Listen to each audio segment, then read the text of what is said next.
All right, guys, this is going to be a very quick hit. It is late in my snake room, as it always is here on a Friday morning. Actually, I guess it would be Thursday night, early Friday morning, because it's after 12 midnight. It's actually almost 2 o'clock in the morning. I'm going to do a quick hit, see what's going on in the snake room, see if any clutches are on the ground, and check out maybe some cool stuff. Take a look. Here is my BREDL'S pythons that are still in my colder room, although it's been warming up.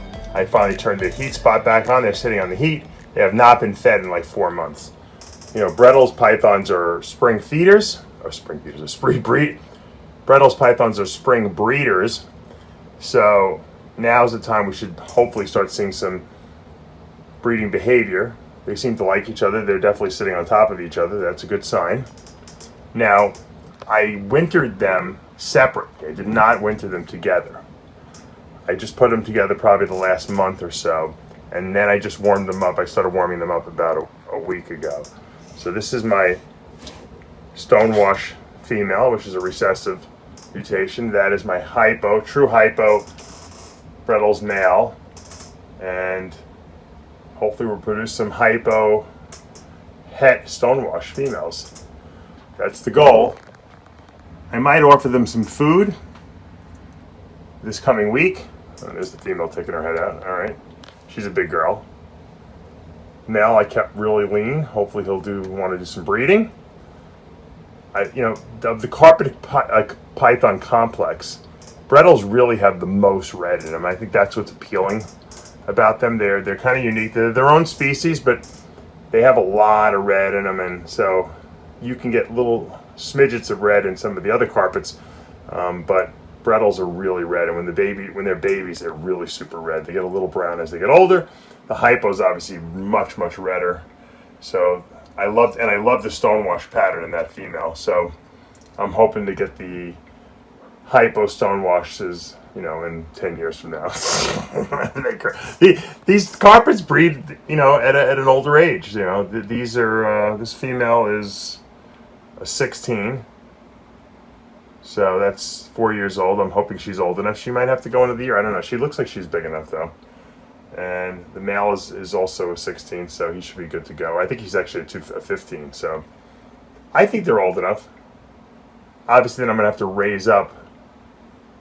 I guess I'll have to raise up a male that's a male hypo head stonewash to breed back to the mama at some point. So maybe it's not a 10. Maybe it's like a 3-year project, 2 or 3 year project. Anyway, I don't show these snakes very often, so this is like my only BREDL'S I have, and hopefully this will be the first time I'm actually successfully breeding them this year. All right, a few people asked me for an update on my super labyrinths, also known as crystals. I believe mine to be super hypo super labyrinths, or super hypo crystals. This is my female that I've been growing up nice and slow, and she's put on some nice size. As you can see, she's still really white. She's got that. She has no labyrinth pattern whatsoever. Her pattern has been reduced to a single line, and that's why I believe that she's super hypo. Hypo kind of really removes pattern. The crystal reduces it a little bit in the super labyrinth form, but I definitely believe that the super hypo, or the double dose of hypo gene in there also helped that as well. Once again, she's a nice blue-eyed leucistic. Very pink in there. She definitely looks albino-ish more than leucistic, but it's the pinks and the whites in there that just make her exquisite looking, obviously. And once again, the blue eyes, that beautiful pink tongue, that pink face. Once again, I'm taking my time. Hopefully she'll breed in another year. Maybe next year. Who knows? Maybe next year. I don't know.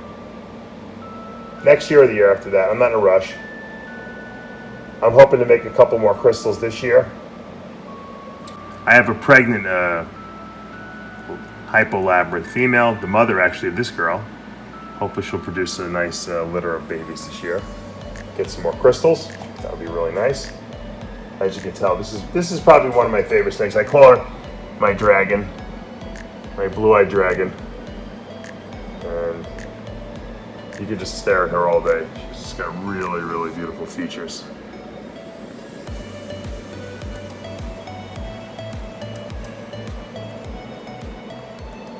There's my male. Possible, also super hypocrystal. He's also really reduced pattern. I really believe he's a super hypo too. Obviously not as big as the female. I don't feed him as much. I don't want him as big. He won't breed as well. A lot more pinks in him. A little less white. Slightly bigger blue eye there. Once again, really, really nice looking snake. So those came out really, really good. You know, Jeff, Ronnie, and I were the, I guess, first to produce the crystals about a week or so apart from each other. I think mine are super hypo and hypo crystals, or both super hypo crystals. I don't know if his has the hypo or only has one dose of hypo, because his crystals had more pattern in them than mine did.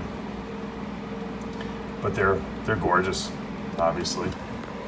And one of the pinnacle snakes. I don't even know what else I could put into it. Imagine getting blood into that. That would be pretty sweet. All right, we'll finish off today's quick hit with this zebra jungle jag that's het granite. I bred this female this year to a zebra granite, possible caramel, carpet python, and she just shed. So she's laying on the hot spot. I guess that's a good sign. She's not that big. She doesn't look huge, but I have to believe that, you know what, if this is meant to be, then probably in 30 days we're going to see some eggs on the ground. We'll see. She has not eaten in months, and she refuses food. So to me, that's a good sign. This is my first time breeding her. She's looking, ever since she shed, she's looking really, really nice.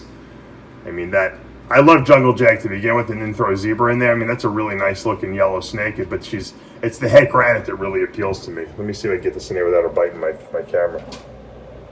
Just a really nice looking girl. And obviously the goal, one of my goals would be to possibly produce a super zebra granite, which I don't even know what it would look like. Should look pretty cool though. So we'll see. Keep you guys updated over the next 30 days on this little girl, see if she lays some eggs. We already have one carpet clutch on the ground, and we'll see what happens. All right, guys, that's it. I got to be very quiet. I don't know why I'm being quiet. There's my house in the background. I have 3 kids, and my wife are sleeping over there. I'm coming out of the snake room. I'm going to be heading back over there. I still have some work to do, believe it or not. It's like 2:30 in the morning. I got to take a shower, do a couple emails, and then get some rest, see if I can get 4 hours of sleep. All right, we'll see you back. You know what you got to do. See, I almost forgot to tell you that. Hit that subscribe button. Turn on your notifications. Hit the like button. We'll see you back tomorrow morning.